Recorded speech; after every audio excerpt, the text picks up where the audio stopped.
Guys, today I'll be telling you about EBIT, that is earning before interest and taxes.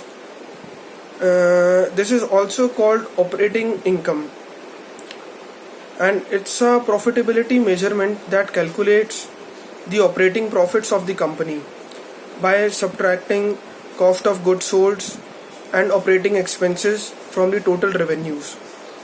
It is an important figure for business because it provides a clear idea of the earning abilities, and these all are the elements of P&L.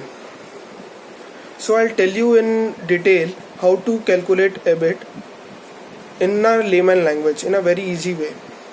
Suppose you are selling a product on MRP of rupees 100, and the discount which you are offering on that product is 15 rupees.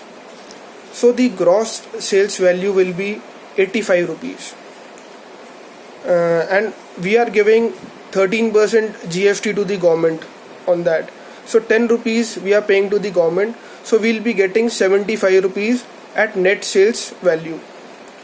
So from the net sales value, which we have 75 rupees which we have get from the customer, we will deduct the cost of goods sold. Cost of goods sold is the production cost, which includes the labor cost and material cost. It does not include supplying cost. So we'll deduct COGS, cost of goods sold, from NSV.